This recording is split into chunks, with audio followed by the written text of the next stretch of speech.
人力中介合法化，甚至在印尼他们是强迫的，就是所有的印尼的移工必须要经过中介才能够到外面工作。I would like to share to you a little bit about the background of these migrant workers. I think Hong Kong, if you want to compare, when I say for a domestic worker in Hong Kong, basically you can refer to the caretakers in Taiwan, because the process of coming overseas most likely the same. 他说，当他在讲说香港的这个家庭帮佣呢，大家可以想象，就是把它想成是台湾的那个看护，因为那个过程其实是很接近的。This Indonesian who are working overseas as domestic worker and caretakers mostly are coming from the villages and rural areas. 这些在国外做这个帮佣或者是看护的印尼的人，大部分是来自农村。And because the Indonesian government legalizing and allowing the private brokers to operate on their own, so the one that working and recruiting these women are actually the brokers. 那因为印尼的政府就是让这个私人中介可以合法的矿，然后他们为什么害怕是非常重要，然后比较强调，因为很多时候你会觉得说我已经给你最好的建议了，然后但是呢他们不见得会接受，还是很害怕不敢做什么事情。那这个时候如果你没有对他们的那个恐惧的来源认识清楚的话，就会自己会很挫折，然后呢你就会怪这个人，说你都不接受我的建议，跟你讲你还这样做，然后你怪他们之后，他会反过头来就会很讨厌你这个组织，会讨厌你这个人。那关系变得非常的不好，那他们就只要就说他们的立场就是说，我给你尽可能我所知道这种种种的建议讯息，好，你需要法律咨商，给你建议你去什么地方，你需要庇护我带你去庇护之类，可是最后决定的人一定是这个当事人，那他不要做的话，你不能责怪他。好，那尽可能鼓励他们参与这个组织，然后如果他们成为这个组织的会员的时候，他们会极尽所有的能去帮助这个会员去解决他们的问题，但是前提还是说他必须要自己决定他要做什么事情。So that is some of the activity. So the culture, so park is our home. We call it a park as our second home, aside of the employer house, because we don't have other home. So in the park we do everything, as I say that, even cultural activities, even public gathering, because there are parks that we can apply permit and we can have a stage, we can have cultural activities, speeches, etc. there, and we even do a counseling, education, everything in the park. So that's why we become very visible in the park. And now in 2001, when there were no many organizations coming from the Indonesians, now we have already more than 50, or I can say more than 50 Indonesian organizations in Hong Kong. So we are happy that we are part of this growing of the Indonesian migrant workers movement, and we are able to inspire the other Indonesian migrant workers to establish their own organization. 那对他们来讲，那公园像是第二个家，雇主是他们第一个居住的地方嘛，可是公园像第二个家。然后在那个地方，他们做所有事情，包括文化活动啊，然后办演讲啊、聚会啊、教育活动啊、训练啊，哈。那所以他们在公园是非常的显目的。那他们在刚成立的时候，其实当时香港没有什么印尼组织，就印尼人是不太能够组织自己的。可是到现在，他们已经50个印尼的移工的团体，他们觉得就是很骄傲，自己就是等于是过程当中激励了非常多的人，激励非常多印尼人自己组织起来成立他们的团体。是50多个组织的。印尼的团体还是50多个人组织，在香港50多个人。我想问一下，这50多个组织有没有自己组一个联盟？还有就是他们的经费从哪里来？ Just have two questions. The 50 Indonesian organization you mentioned, do they have like overall umbrella to? Yeah, yeah. And the second question is, what's your financial resources? Oh, okay. I will tell you. Okay. So yeah. Of course, these 50 organizations are a small organizations. Mostly are established in the park. So they are not organizations with this very good office. No, they are staying in the park. And most of them are actually a religious organization. Religious, Yeah, Muslim organizations. Okay. And some of them are cultural organizations. 那他刚刚讲的50个组织不是那种很大的组织，有办公室啊什么这样，他们都在公园，他们办公室在公园这样子。那很多它其实是宗教性质，比如说回教的团体，或者是文化性质的团体，一些小小的团体这样。Yeah. So of course, if you want, the progress is there, but of course we have to admit that the awareness of these people are still so low. Their own concern is religious, cultural, their own how to say it, village. Yeah, maybe they came from the same village, then they form their own organization. They do some saving, they do some investment in small with their neighbors, kind of like that. So it's more on the welfare issues actually. Actually, they're concerned more religious or cultural, because when it comes to politicization, we shouldn't push them like, oh, you do this counseling work. Not in that way. We cannot impose our program to their program without making them understand why they need to do that.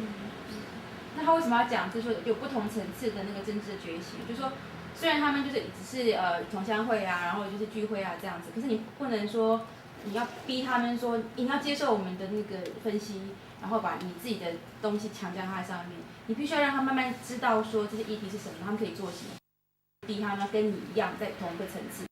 被打压那个意识觉醒，其实对雇主、对整个政府，是这个它其实是很好的，某种程度上是好，没有被打压。Is there any suppression from the government workers because you are very limited? Is there any suppression from the government of workers? When we were established in 2001 until 2003, there were not many organizations appear at that time. Although there are already actually several groups, but they don't want to be called as organizations. They just we are a religious group. We just do a pray. That's all. So even in the park, if you go there, you can map out. This group is the one with the veil, and this group is dancing all the time, and that's all the structure are about. But in 2004 and 2005, they became very visible. But unfortunately, the visibility is because the influence of the Muslim leaders and the consulate by inviting a lot of leaders from Indonesia, the Muslim leaders, to give a speech. This mass praying. But of course, these things are for business. It is not for empowering. It is to make them more silent. Oh, because you are Muslim, and because you become migrant, you work as migrant workers, you suddenly lose your faith. You have to pray again. You have to ask forgiveness from God. You have to save your money. You have to be a loyal wife. You shouldn't be a lesbian, for example. So that kind of influence, that kind of the migrants' condition is used by the consulate and Muslim leaders for them to suppress them more. 回到刚刚讲不同的印尼组织有没有联盟的例子，他说在他们成立2001到2003年这段时间，其实有什么组织，就是可能有些小小的聚会，都是你就可以很清楚看到那个公园有一小群人，他们就是戴着那个回教的那个头巾，然后是做祈祷这样子，然后或者一群在专门在跳舞这样。那2004年、2005年这段时间，就可以很快可以看到这样子的团体的能见度越来越高。可是呢，但是呢，都是就是说，印尼的政府或者是回教的组织，他们去支持的。那他们干嘛呢？就是说，这些回教的组织的头人从印尼来，然后就给他们说啊，你当外劳了，结果就忘记你的宗教信仰，所以你应该继续的祈祷。好，然后呢，你不能这样子，不能这样子，不能当同性恋，你一定要结婚，一定要对你的老公要忠实，然后怎么之类这样子的，所以他变成是利用这个东西去更加的去打压这个义工的他们的能动性这样。想要问一下 Is it more of the Indonesian worker in Hong Kong is female? Female. Most of 95, I can say 95 to 98% are female. Only very few, actually more male workers in Taiwan than in. That the only available job even for male is only domestic worker. So very few. 在那边绝大多数都是女生，因为他们 I ask these migrant workers to save money and invest in Indonesia, but in this kind of a crisis globally, how can you ensure this business going to run? Well, the multi-corporation is well accommodated in our home country. So this program is just actually to give a false hope to the migrant workers, for them not to fight, for them not to confront the real issues, for them to be silent and good wife and daughter, and to be very obedient. 他说，回到刚刚讲那个这些组织啊，他们其实就是除了讲说要他们就是更规训，然后当就是好的回教徒以外，他们其实里面赚了很多钱，因为这些从印尼请来的这个就是回教的这些领袖要演讲，好，就像佛教那种开示这样，对不对？他们义工是要买票进去的。然后呢，他还鼓励他们说，你们存钱之后回去印尼投资。可是这些钱就是怎么可能？就是在这种全球化状况，义工存那个钱可能去跟人家跨公司投资，就是竞争呢？所以其实就是让他们有一个错误的期待，然后不敢去面对真正的议题，然后让他就是当一个非常保守然后乖巧的女儿，跟太太这样子。And our problem in ATKI that time, because we had very small number of people. You know, people in ATKI should be very brave enough, because of the kind of organization that we established. So we have very limited resources, human resources, and we do not pay attention. We didn't pay attention to do outreaching to this organization. So in 2005, we feel that we have very strong group, but it's very small group, and we realized that if we do not approach this organization, whether you like it or not, then there is no change that we can do. So that's why in 2005, this year is very significant for us, because we start doing outreaching to the different organizations already, cultural, religious, etc. Yeah. 那他们之前就是他们的会员当然相对人数比较少，因为你知道参加这种抗争行动的组织，必须要是比较勇敢这样子。那他们刚开始的时候，因为他们人数也比较少，所以他们其实没有太多的资源，所以他们比较没有去这些刚刚讲这些政治性的，就是说被政府控制的、被教会控制的这些组织，他们其实不太去碰他们。他发现不行啊，这些人就是你没有办法去改变他们，如果都不去理他们的话，所以他们2005年就决定要开始去接触这些文化团体啦、宗教团体啦，慢慢去影响他们。老师，我想接续这个这样的问题，就是他们现在组织里面这些，他现在是干部了嘛？那他们是有会长是有薪水的嘛？那这个就是这个收入跟他之前在香港工作的时候的那个收入，就是他怎么样去面对他的经济的压力。I have questions for you personally. The first question is, did you ever expect that would be going to take this route in your life, to become an organizer, to become involved in the movement?